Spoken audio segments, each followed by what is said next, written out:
Hey, so this is kind of like a commentary video. I don't want to waste any of y'all's time, so let's just hop straight into it. In 2014, Technics would drop their fourth release and third overall release in their NASCAR series, NASCAR 14. Because the game was released so early in the season, the company would decide to drop a bunch of DLC packs. These were all priced at $4.99 and added probably about 15 or so paint schemes. I can't imagine it was too many, considering there was about $60 worth of these packs, which, if you do the math, is about 12 packs or so. That would just add these paint schemes into the game. Now, at the time, many were not really happy with this decision to release so much DLC for a game that still had very many quirks to work out. I'm going to just take a look at these NASCAR packs that came out yesterday. So let's go take a look.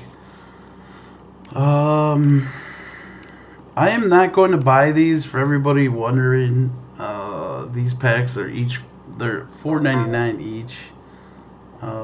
And I think my paint schemes that I created are way better than any of these anyway. So I should just pay myself $4.99. But as you see, there are a lot of packs available. Let's see, a total of 5, 10, 15, 20, 25, 30, 35, 40, 45, 50, 55, 6, almost $60 worth of packs are available.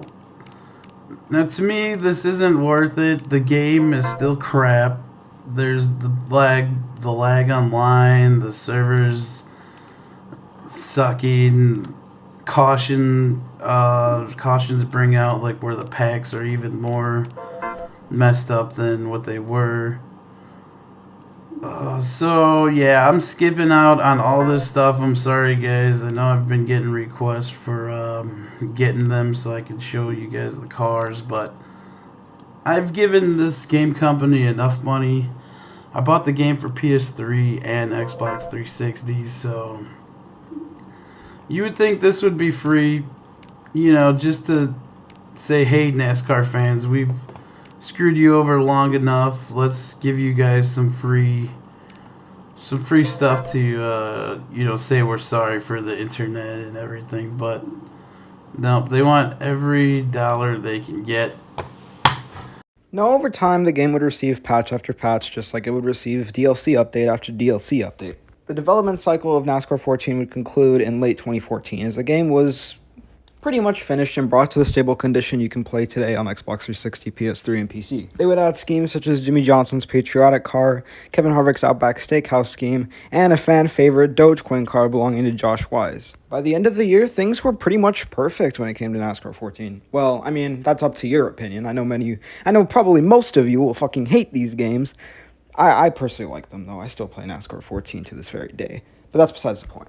In September, the last DLC pack would be released, which was titled the Chase Pack, which was basically a cash grab that included just the 2014 cars with yellow markings on it. But I personally love things like that. I love playoff cars.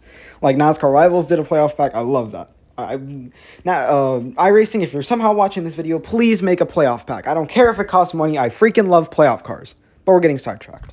Suddenly, between December 2014 or January 2015, January 1st, 2015, all the NASCAR 14 DLC was just ditched. Like, according to a Reddit user, even if you bought the DLC, suddenly you couldn't access it anymore, and it was obviously taken off the store. So what the hell happened? Well, DMR happened. On January 1st, 2015, newly founded company Duesenberry Martin Racing would acquire, quote, NASCAR-related assets from Technics. Because of apparent changes in corporate structure, everything Technics had up for sale at the time, which included all of NASCAR 14's DLC and the game itself, was removed. You could no longer purchase the game on Steam or on the PS3 store or on the Xbox 360 store, and the DLC packs, as stated earlier, they were removed in an update that was basically acted like a catch-all that removed all of it. This was the symbolic death of Technics. This is what led to NASCAR 15 being released essentially under DMR, and the following year NASCAR Heat Evolution would drop under a completely new game engine. While it's not really known what happened to Technics afterwards, because according to Wikipedia they are a private company, it can be assumed that they went belly up shortly afterwards, as they haven't developed anything since NASCAR 15.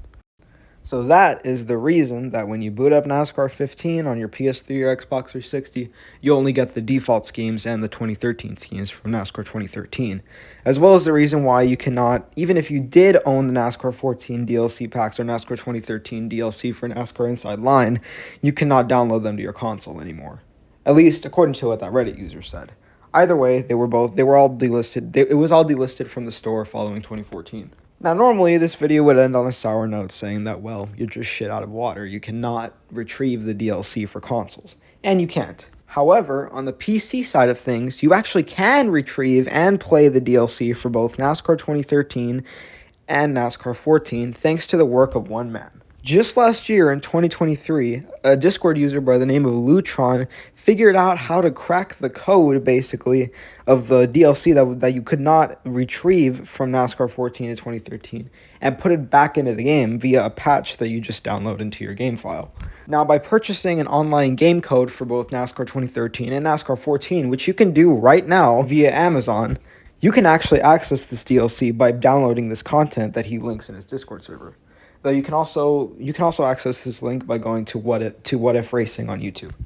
Just search how to get access to NASCAR 14 DLC or NASCAR 2013 DLC, and it should pop up. For proof that it works, well, the Jimmy Johnson picture from earlier, the paint scheme that I showed earlier in this video, that's my screenshot. I got that from the game. So there you have it. To end off this video, I would just like to mention that pretty much every single piece of DLC that Eutechnics released is actually still playable to this day, despite the fact that it's been delisted across many consoles.